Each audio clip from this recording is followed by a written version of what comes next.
PowHER TV, lifestyle and leadership integrated, building a stronger nation, one woman at a time.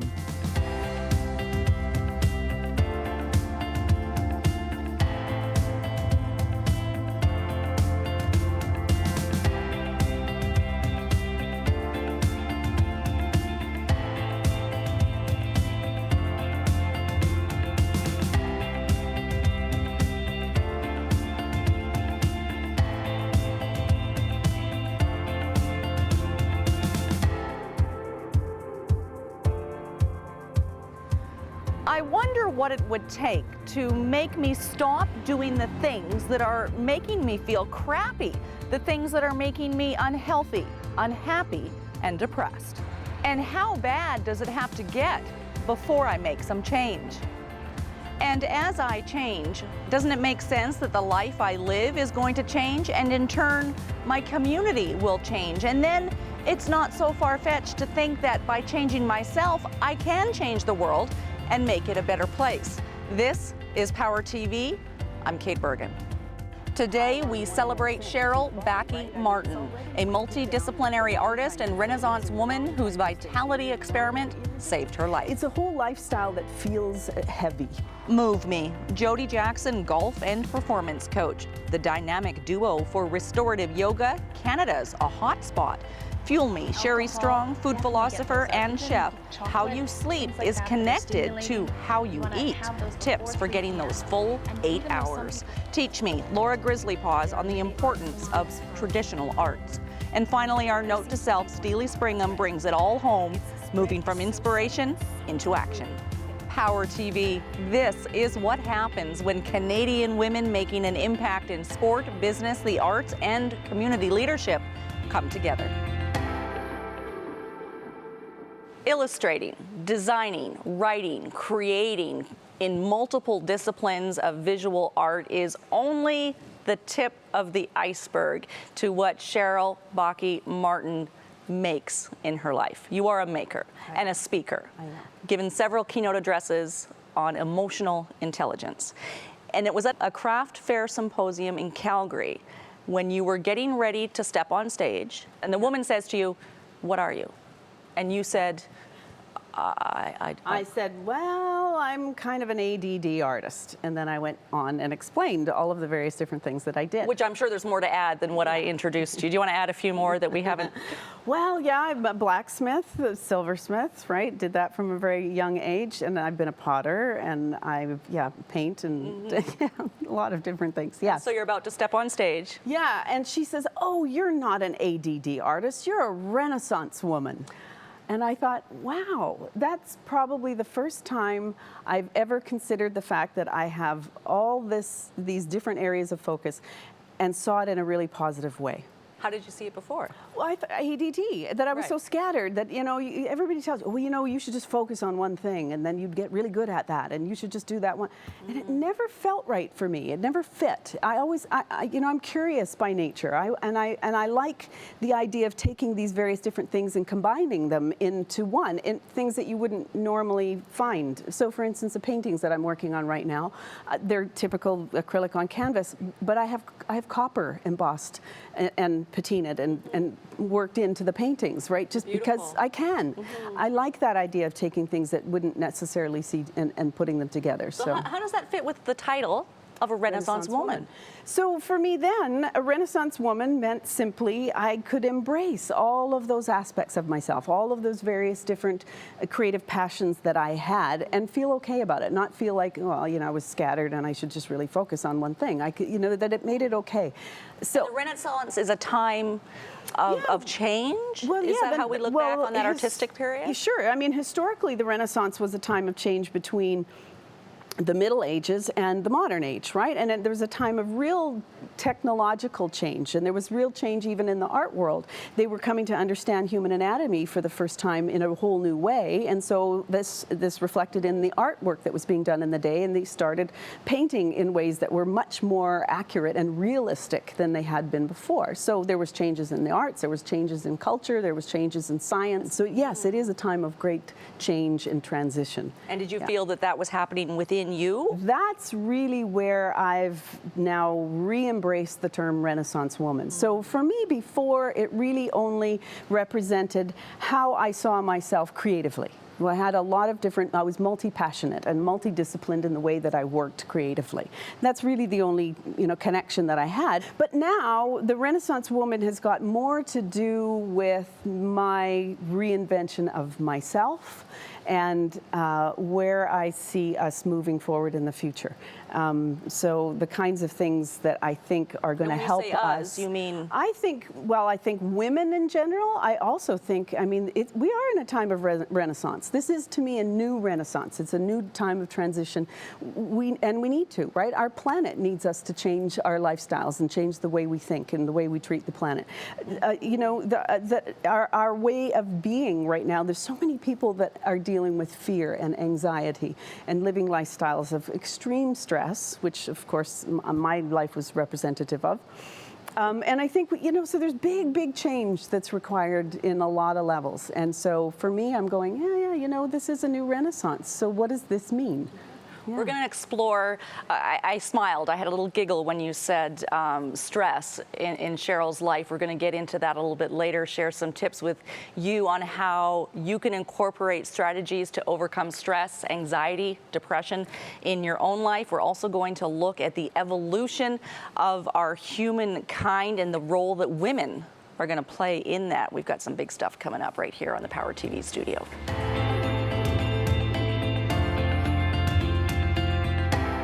Welcome back to Move Me. I'm Jody Jackson. I'm back with the dynamic duo of Sky and Connie, yoga teachers, and we're talking a little bit more about yoga. Now, I did a little research on Google and I found a pretty cool study. It appears to be very interesting for us Canadians in that yoga is most popular in what country, ladies?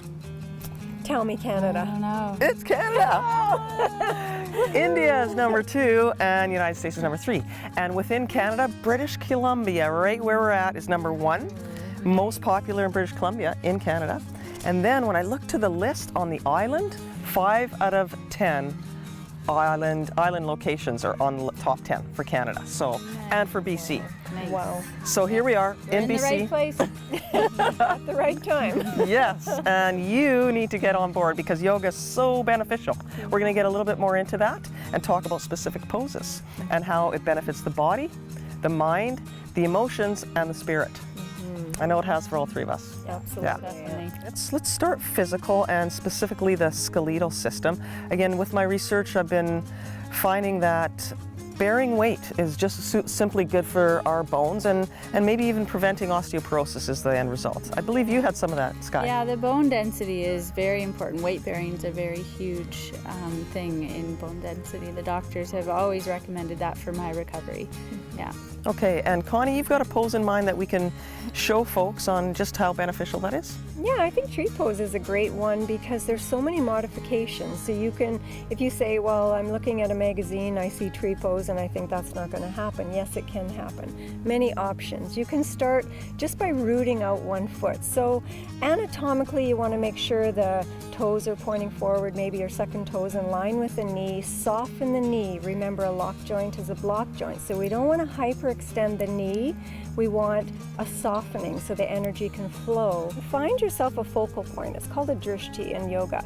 And once you find that focal point, you can decide where you want to balance. So maybe you just want to bend one knee up, balancing on one leg with maybe the opposite leg supporting you.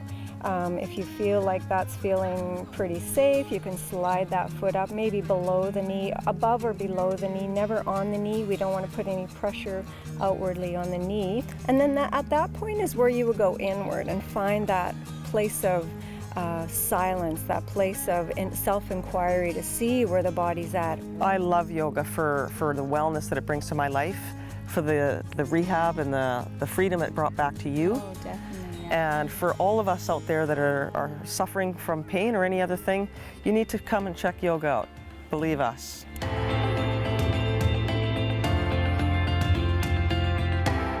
There is a dark side to a curious, overactive, and very creative mind, and that dark side is a place that Cheryl Bakke Martin knows too well. You were having anxiety attacks every morning at breakfast. You were, as you've said, in the dark hole. Yeah. And you decided to jump right in, dig your way out. Yes. And you used what you've termed the vitality experiment. Yeah. What is the concept of that? So it kind of turned into that on its own over time. I didn't start saying I'm going to start a vitality experiment and dig my way out. What I did was jump in, dig my way out by way of a detox for me. That's you had to make a decision. You had to decide that I have the power to make this different, make my life different. I can do it. Yeah. Yeah, I think I always knew that. Yeah. Even though it's funny, you know, when this is the thing about depression and mental health, I think, in general. You know everything that you need to do. You know what you need to do. Up here. Yes, you know what you need to do. But for some reason, there is a part of you that just simply cannot execute that, right? Until you reach some sort of a bottom, and everybody has their own version of a bottom. There's a place where you just can't take it one more second. So for me, I got to a pretty dark place. I mean, I was sort of going, okay, I can't do this. I don't want to be here anymore. I honestly didn't want to be here anymore. And I thought, well, that's ridiculous. I have children. I can't do that. It's how I'm terrible. blessed. I have so much in my life. There's no reason for me not to be. Exactly. And I thought, okay, if I can't come to stick around for me, I definitely am sticking around for them. Okay, so that's not an option. And I know I can't feel like this 1 second longer. So what's my other option? So that was my and the bottom. doctors told you your other option was medication. Exactly. And that was not acceptable to you. No, for me, I'm so not going down that road. I just can't wrap my head around the fact that I'm going to sustain a lifestyle that can only be sustained through medication. That's crazy to me. So I knew I could change it with lifestyle changes. I just totally believed it was possible. My doctor had said my blood pressure was so high that if I didn't change it, she gave me a month. If I didn't change it in a month, then for sure I had to go on meds. That was enough for me. So if there's someone watching, listening, participating in our conversation right now, and they're going, that's me. I was in the place that you're talking. I am in the place that you're talking about. What would you tell? How do they start? Okay, so depending on their level of knowledge, right? So some research in terms of nutrition and how to feed yourself properly, and how I would work with a naturopath if you had that option. If not, there's some really great resources online. I went to something called FMTV. So it's like Netflix, only it's completely health and nutrition related, and yoga and spirituality. So it's like a series of videos. There's recipes and all sorts of things. So there's lots of resources out there. You're talking about changing habits, and that's not easy to do. No. Like even a small habit is not easy to do. Good point. So the way that we change habits, it absolutely has to be something that we do consistently over time, right? Because the brain is based, it works with patterns. So if you've had a long time pattern of unhealthy habits, your brain just goes, okay, we sit down in the morning and this is what we do. We have coffee and a cigarette, right? That's what we do. It's the same, and the brain just goes, oh, we're sitting down. Okay, well, let's keep doing that. So if you want to change that habit, you have to completely change the routine, because your brain is going to keep looking for the same pattern. So you got to catch the habit, or catch it in the middle of it, and completely reinvent what your routine is. Now that sounds a little bit intimidating completely. But to break it down, so I'm not going to have my coffee, my cigarette. I'm going to have a herbal tea and chew on my fingernails. Right. Okay, so here's some things. This is what I did a long time ago. I made one small change. So I've had blood pressure issues for a long time. So caffeine was an issue. And we did find that out with working with a naturopath. She said, oh boy, caffeine makes a big difference. So I thought, I still need my warm comfort drink in the morning. So I'm going to replace it with something. And I started making chai. So it was completely no caffeine, but it was warm and comforting, and I still got to sit and have my morning routine with a book, but I chose and it only takes really a week to get yourself through the headaches of caffeine. You said it's about changing how you do what you already do. I mean, how you do it. Yeah. So for instance, okay, I knew I need to make big change to get my blood pressure back to normal. So I chose to do a detox, because I knew it would clean up all of my bad eating habits, and I had many, right? I drank too much during the week, and I had too much sugar, and I had chocolate 3 times a day, and I was on the mindless diet plan. I just ate whatever the heck I wanted to eat. What do you eat now? So I'm meat-free, I'm dairy-free, I'm alcohol-free still, because I feel good. If I decide maybe I want to have a glass of wine, maybe I'll have one, but so far I'm going completely on feel. So you asked me the vitality experiment, right? I started with the detox just because I needed that big kickstart, and I only had a window of a month to change my blood pressure according to my doctor, right? So I had to make a big change. And over the course of that, I couldn't get over the change in how I felt. Like this new vitality, it's absolutely mind-boggling. It really, to me, that only changing my nutrition, because I didn't really change much in the way of exercise yet. It was simply changing what I put in my mouth. And the difference in the way I felt was extraordinary. And in a period of 28 days, my blood pressure went from 157/97 to I think it was 120/68 with just nutrition change. We're going to come back with Cheryl Bakke Martin, the Renaissance woman.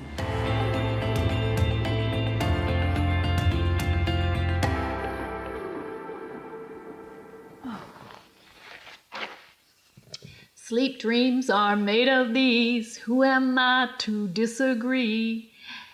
How many of you have ever suffered from not getting enough sleep? I don't think there's anyone in this modern world who hasn't had a moment where sleep, that precious sleep, is being taken from you, particularly if you're a mom and if you're running a business. This is tricky stuff. There's some really simple things that we can start to do to take back our sleep. That is the 8 hours of our 24 hours. If you think about it, a third of the day is devoted to it. It means it's really important. So if you want a really great night's sleep, one of the things you can do around your food is to start to simplify it. Definitely no stimulants after 3 p.m. Okay, so the tea, coffee, alcohol, definitely get those out. Even chocolate, things like that that are stimulating, you want to have those before 3 p.m. And even though some people think that alcohol helps them sleep better, it doesn't actually give you a restful sleep, along with highly processed food and hard foods to break down and digest. Processed foods, meat, what they'll do is, if you're having too much of them in particular, is instead of resting those 8 hours, your body is heavily taxed with digestion, so you don't get a really great night's sleep. And in fact, people who eat a lot of meat will end up waking up in the night with meat sweats because your body's working so hard to burn it off. Another thing that happens particularly for women is they often will confuse tiredness for hunger. And so instead of reaching for the pillow, they'll actually reach for food and complicate matters.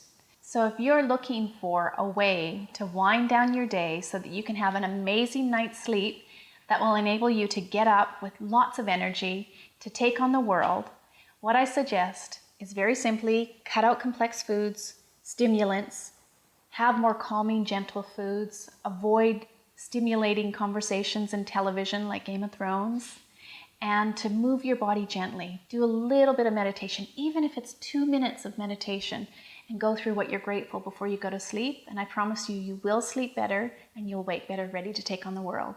And if you'd like more tips, tools, strategies, and recipes that help you develop a powerful relationship with food, your body, and the planet, go to returntofood.com.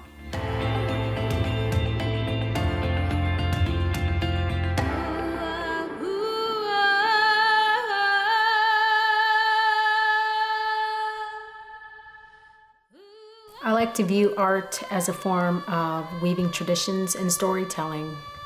Art is really symbolic as a way of expressing knowledge and values and kinship.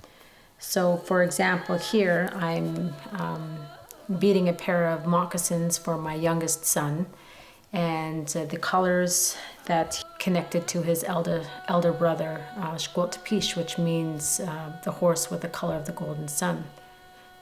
In reflecting back on ancient understandings that have been passed on from generations to generations, art was also a way of communicating and transfer of knowledge through pictographs, petroglyphs, and land formations, for example, lakes, mountains, streams, rocks, and those kinds of things.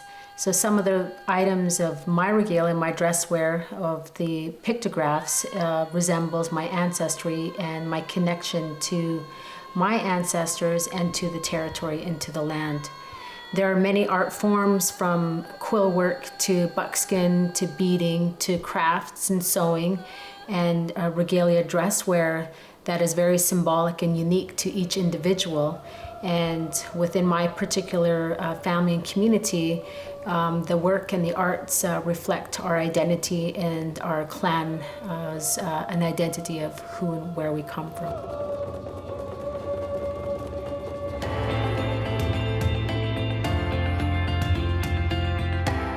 The vitality experiment isn't over. For the Renaissance woman, Cheryl Bakke Martin, it is continually evolving. You're continually adding, removing, subtracting, analyzing the data that you're receiving from your vitality experiment. How are you doing that in your life today?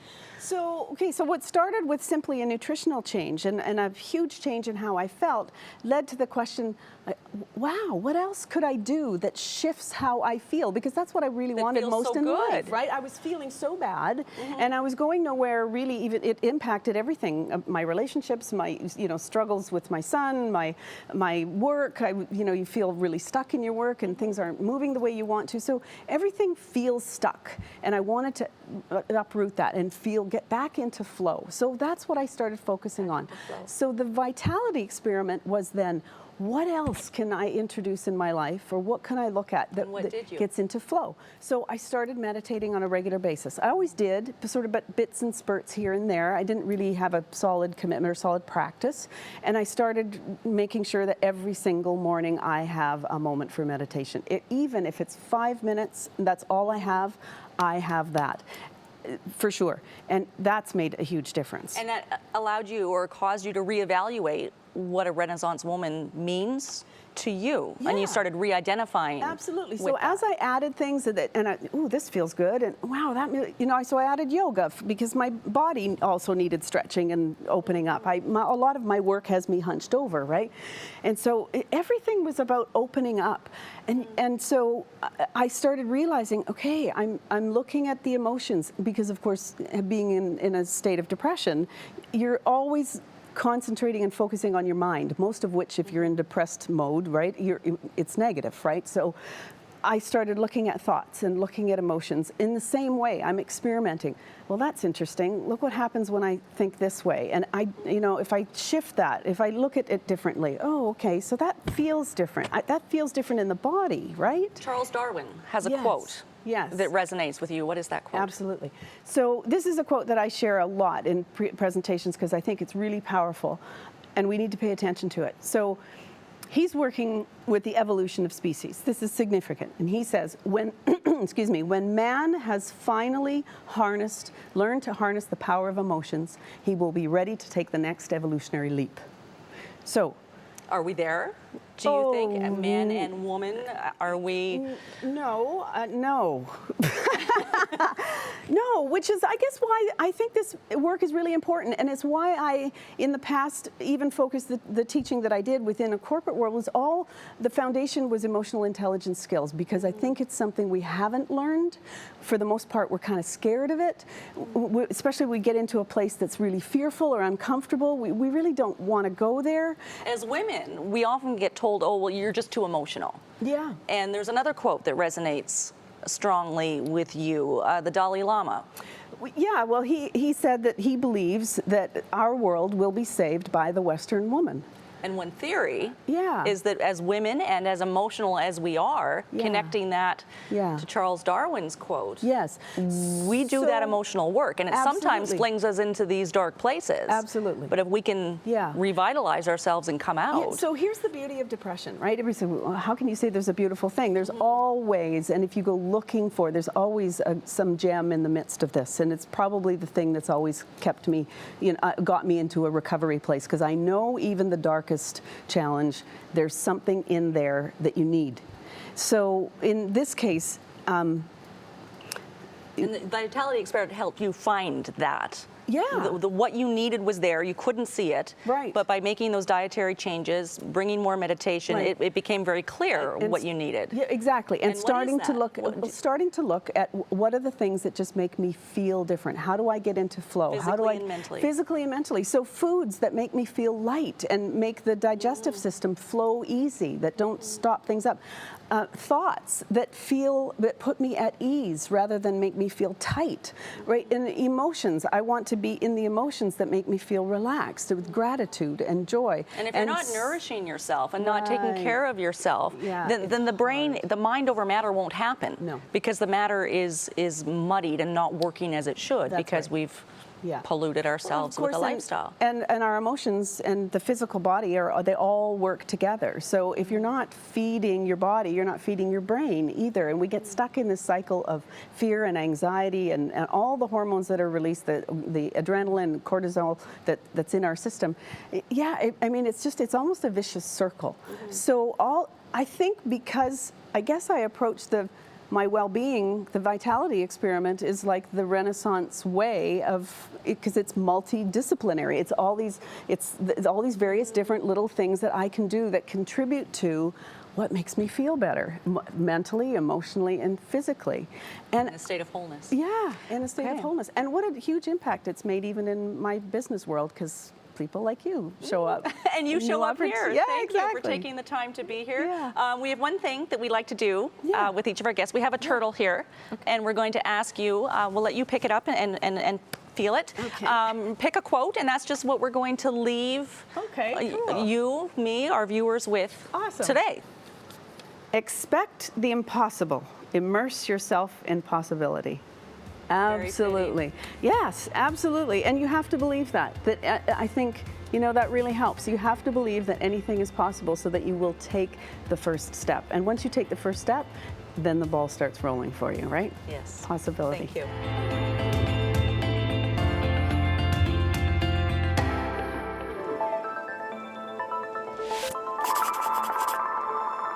Research shows that we are now facing a global epidemic amongst the female population. Our experts estimate that 95% of women suffer from symptoms ranging from complete physical breakdown to anxiety in all its forms.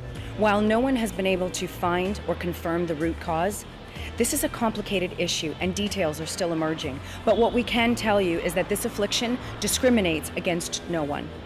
It's the not enough syndrome. Not smart enough, not pretty enough, not thin enough, not enough experience, not enough money, not strong enough. It knows no color, race, religion, nor age. The symptoms can be radically obvious, and some are so deeply hidden they are almost missed, and many are misdiagnosed. While every case is vastly different, there seems to be one common thread. Its spread is so subtle and so deep-rooted that many women assume that it's normal. It is believed that if these symptoms are left untreated, results can vary from ongoing anxiety, depression, eating disorders, body shaming, substance abuse, failed relationships, and a life lacking in vitality. In extreme cases, survival is at stake. But there is hope. Powerhouse experts known for empowering women believe the cure to the not enough syndrome is within reach. It's found within you.